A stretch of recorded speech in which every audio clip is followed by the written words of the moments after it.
अब देखिए, पहली बात तो ये है कि ये जो बैन लगाने वाली सियासत है ना, मैं तो इसका वैसे ही मुखालिफ हूँ जी। और मैं समझता हूँ कि बैन लगाने से कभी भी अ, वो टारगेट्स अचीव नहीं होते जिसके लिए बैन्स लगाए जाते हैं। बहरहाल अब वहाँ का एक कलेक्टिव डिसीजन है, उन्होंने लिया है, हम उसके आगे ज़्यादा बात नहीं कर सकते। लेकिन काश के वो उनको भी आने देते तो जो कुछ भी रिजल्ट आता वो शायद बांग्लादेश के लिए ज़्यादा बेहतर होता। ये तो एक कमेंट है। दूसरी बात, जहाँ तक ताल्लुक है इन तीन पार्टियों का आपस के ताल्लुक का, इसमें जमात इस्लामी ने जो एक कोलेशन फॉर्म कर ली है, मैं समझता हूँ कि ये उनका एक स्ट्रेटेजिक एज है। ये जो कॉन्स्टिट्यूंसी इलेक्शंस होते हैं जिसमें हर कॉन्स्टिट्यूंसी के वोट में बाज़ औक़ात 2 वोटों से भी इंसान जीत जाता है, 4 से भी जीत जाता है।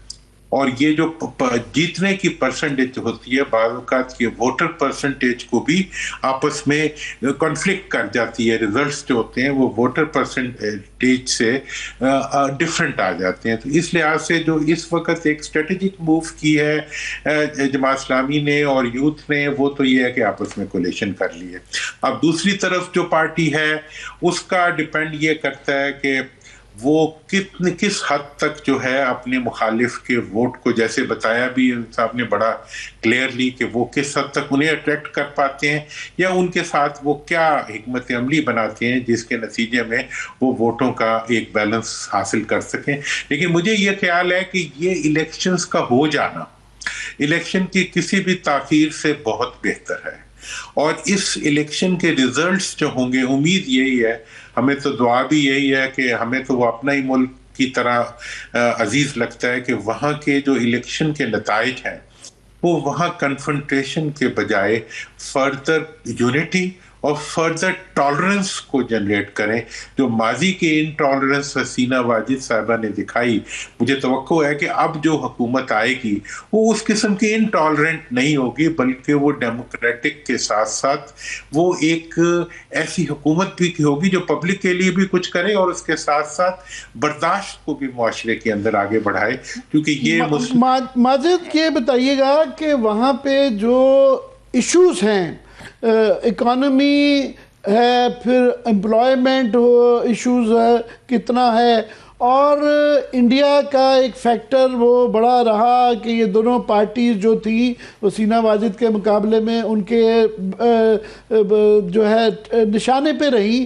तो अभी बहस जो वहाँ हो रही है उसमें बाकी इशू क्या है, और इंडिया पाकिस्तान उनकी कैंपेन के अंदर उसका क्या जिक्र हो रहा है, या हो रहा है तो किन पैराए में हो रहा है? जी, ये बड़ा अहम इसलिए है कि उनकी जो कैंपेन है उसके अंदर अमूमी तौर पर इस तरह की बात नहीं की जा रही। इंडिया में मेरा ख्याल है इस तरह का मामला होता है। पाकिस्तान और बांग्लादेश में इस इलेक्शन के अंदर कंट्री स्पेसिफिक तकारीर नहीं हो रही है, जो कि मेरा ख्याल है खुश आइंद है। दूसरा मामला, जिस तरह आपने कहा कि इश्यूज क्या हैं, तो इश्यूज बड़े बुनियादी हैं, जिसको हम यूथ या जेन जी कहते हैं या स्टूडेंट पॉलिटिक्स कहते हैं। जब उन्होंने तख्ता उल्टा हुकूमत का, फौज आ गई, उन्होंने उसके खिलाफ भी मुजाहिरे किए। तो इस वक्त रिफॉर्म्स का एक एजेंडा पूरे मुल्क में डिस्कस हो रहा है, और इलेक्शंस के साथ एक बड़ा इंटरेस्टिंग रेफरेंडम भी सेम डे उसके साथ एक और वोट के जरिए किया जाएगा, कि जिसमें आने वाली किसी भी गवर्नमेंट को बाइख्तियार बनाया जाएगा कि वो बहुत सी स्ट्रक्चरल रिफॉर्म्स कर सके, बड़ी बुनियादी तब्दीलियां कर सके। मिसाल के तौर पे एक तजवीज है कि सेनेट अपर हाउस जो है वो बांग्लादेश में होना चाहिए।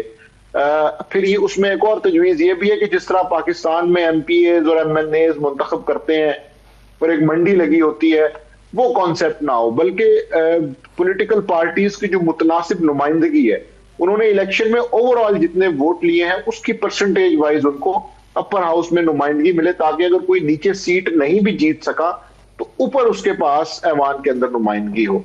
और इस तरह के जो इश्यूज हैं वो बिल्कुल डिस्कस हो रहे हैं। इकोनॉमी डिस्कस हो रही है, इंपोर्ट एक्सपोर्ट के इश्यूज हैं, यूथ के जो बड़े बुनियादी इश्यूज हैं वो डिस्कस हो रहे हैं कि जी हमें इस डेमोक्रेसी में ट्रांसपेरेंसी चाहिए, हमें इसके अंदर एहतसाब चाहिए, हमें रूल ऑफ लॉ चाहिए।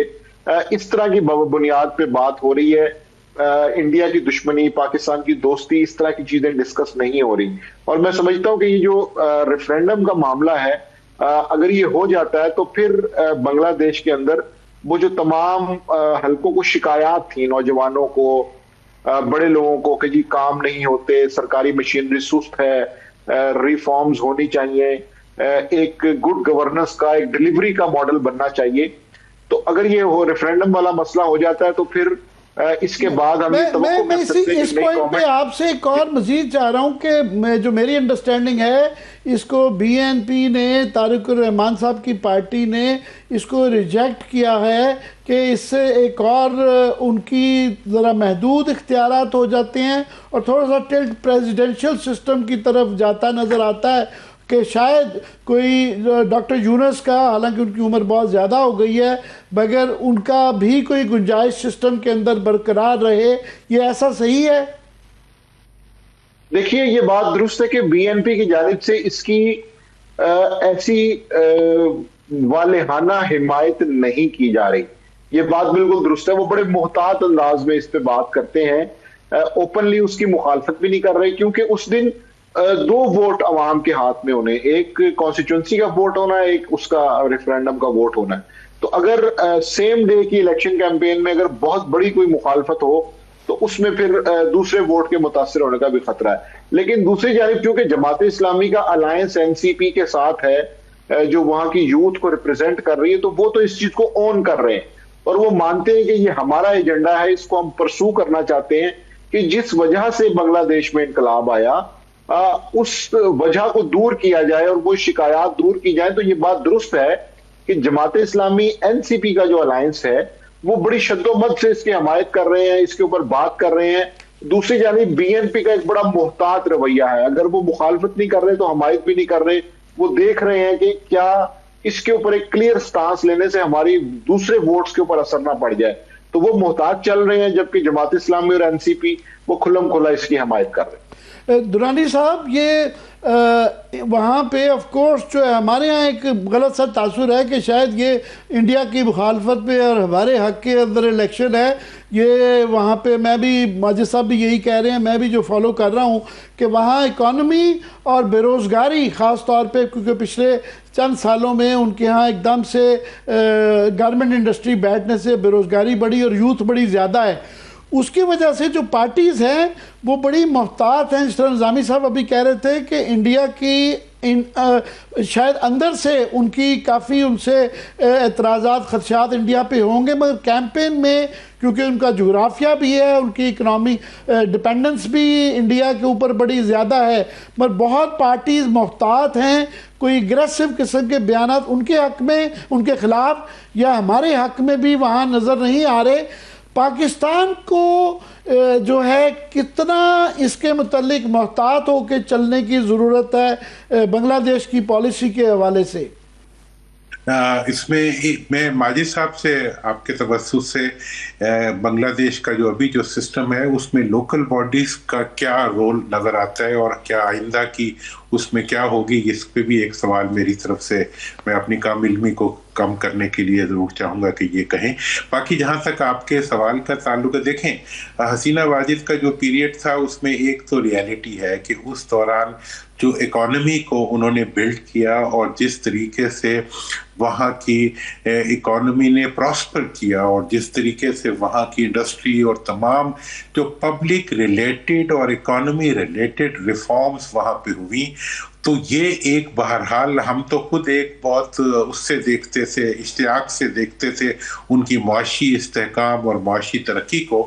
और अभी भी अगर वो अपने आप को गैर ज़रूरी बहसों में डालने के बजाय, जज्बाती चीज़ों के अंदर इन्वॉल्व करने के बजाय अगर वो आज इश्यूज़ के ऊपर बात कर रहे हैं, तो इसमें तो हमारे लिए भी बहुत बड़ा लेसन है।